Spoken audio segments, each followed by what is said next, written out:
Okay, now, there's no mouse cursor on the screen this time. Can I click?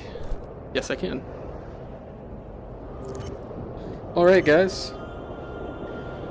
Welcome back to Trickster, which is definitely one of the funnest games. So I've reported this bug where there's these black lines around the vignette, or vignette. Again, I don't know. I haven't looked up how to pronounce it because I'm not that worried about it. But so that will probably be taken care of pretty soon, actually.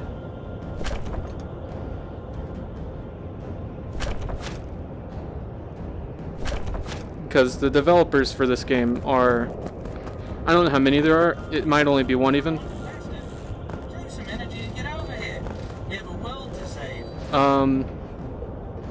But from what I've seen, they're super active on like the Steam forums, and they give you a free key for the other system if you buy it on one system. So like I got it on Steam VR for streaming purposes, but I'm also going to be getting a version on Oculus Home for free, which they should be the same, but the Oculus Home version might have a couple less compatibility issues later down the line if there's some form of differentiation.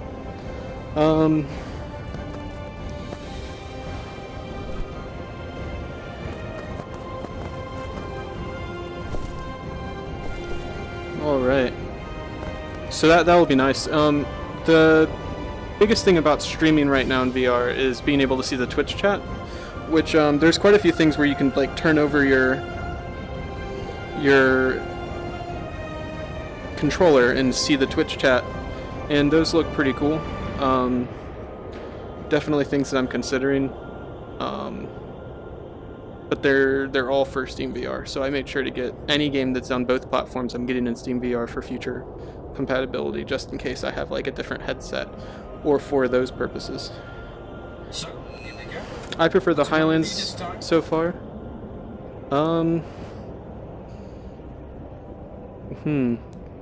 That has a lock past it, so that looks like it might go to one of these other game types. So that's where I'm gonna go. Let me make sure. Yeah. So I have a rule with shooting in VR where I should be able to hit something 50% of the time, because I have terrible depth perception. So whenever I'm dual wielding, I cross the streams essentially, and it gives me really good ability to then correct based on how far I miss by, which is pretty cool. Tell me, where do you see yourself in 1,000 years?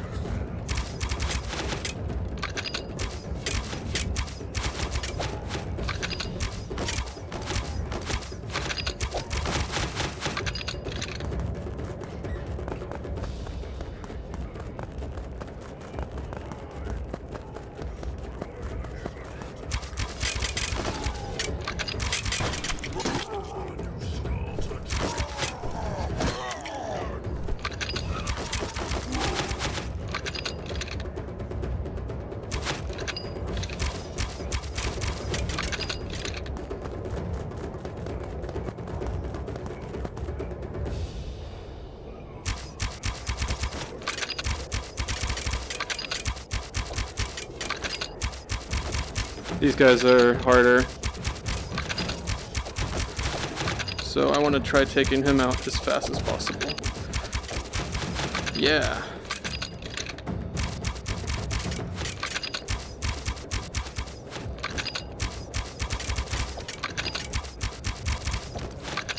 All right.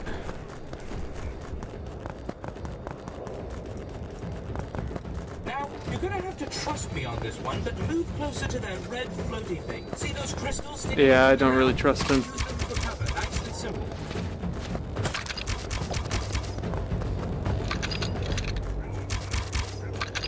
Whoa.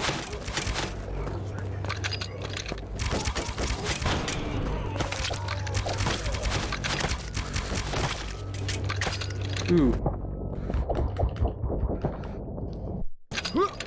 I got killed. So I couldn't tell that thing was attacking me. I guess there could have been some slightly better sound. Too much. Someday I won't catch you. I'm near my borders right now, so I'm gonna move forward a bit. Yeah, I'm gonna try that one again. Seems fine. I need to remember I have those. I might actually take the health potion if I fail this again. Did I tell you that story when I danced at an old wedding? This is harder looking.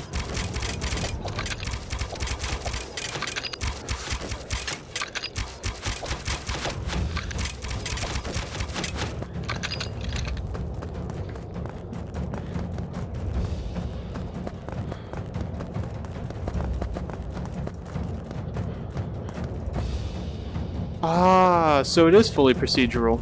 So this is a completely different world than before.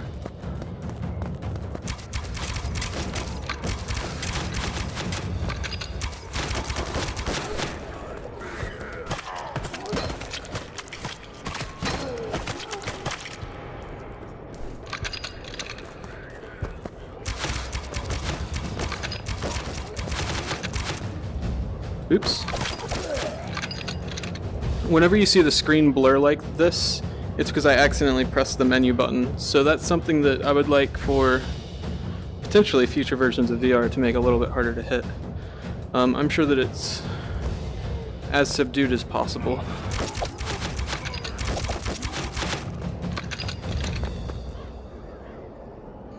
So I wonder if there's a whole bunch of Easter eggs here. I hear things.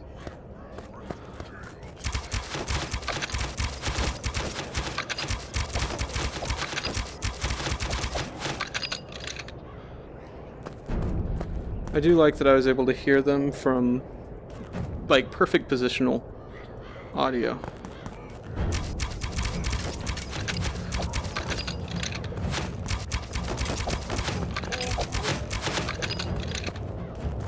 These are the birds we are looking for.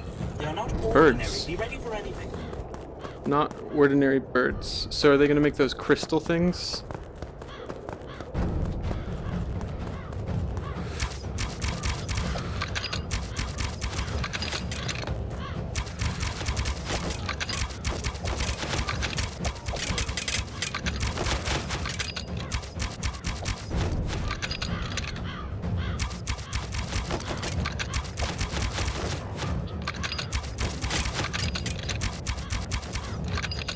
Ooh, I missed a lot there.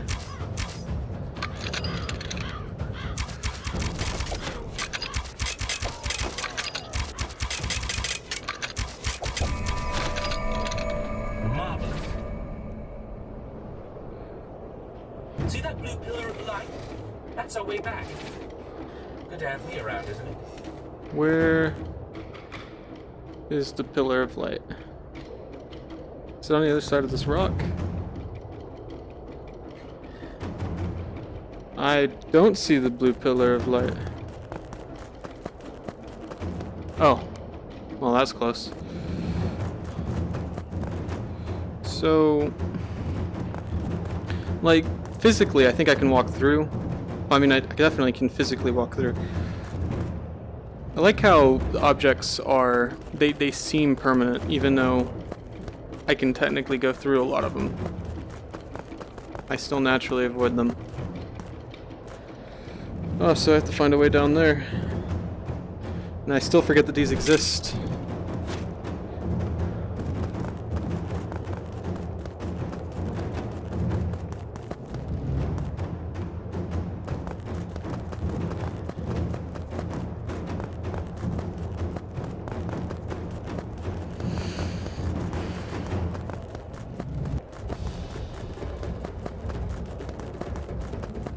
Those are practice dummy. That's our stop. Now for the happy ending. Firing the portal. So the dialogue is definitely repeating, but yeah, I can't touch that. It's been said that, like, this is a pre-launch title right now. It has a whole bunch of content, but it is actually not even close to being launched yet. So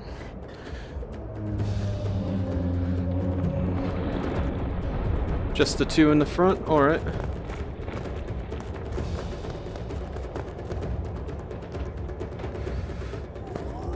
Nope.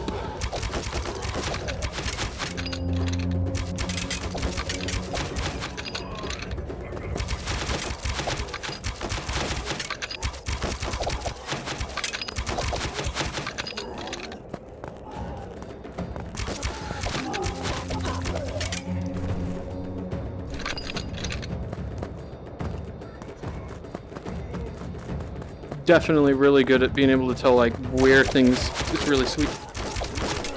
The portal is ready. Hurry up to it. I didn't want to have to fight all this. Yeah, this dialogue is repeating a lot.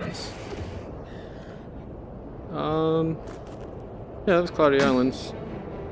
Wait, so that hit something there.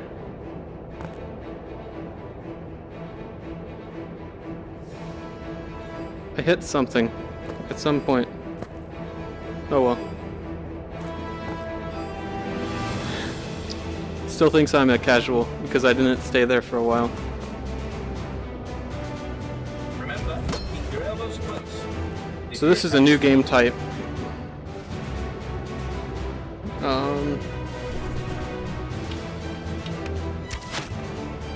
This is so. I think I'm facing towards you right now, or somewhere around. Using the index finger to knock a bow is a little bit strange feeling for me because I'm used to using the grip button for everything related to like interaction with objects. This is really short recoil too. I'm gonna go ahead and try something right now because there's wrong menu. There's multiple settings for the bow. I don't know if I showed you guys all of this, but there's a whole bunch of different options for the different ways that you can do movement and in-game settings. This is one of the most flexible games that I've experienced in VR, and it lets you decide what is the best gameplay style for you, which is fantastic. So if you like the type of game, if you want to kill a whole bunch of orcs in a fantasy setting that's sort of cartoony but looks really beautiful still, you can do it without any form of VR sickness, because you can tailor the mechanics of the game to your liking, with the exception, I guess, of this using the index finger to knock up arrow. But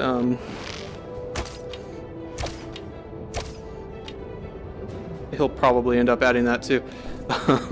You could basically do everything. You can even swap hands. And that, I think, no, that still puts this in the right hand. But so this will require me to knock it a lot further.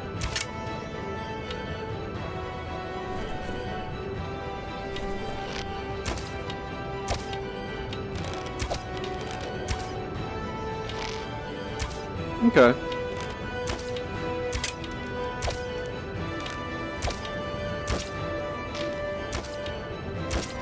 So this lets me take the legless post where I bring it by my ear, probably chop it off because I'm not an elf. Shoot it, grab my next one, and knock it. Which is kind of neat.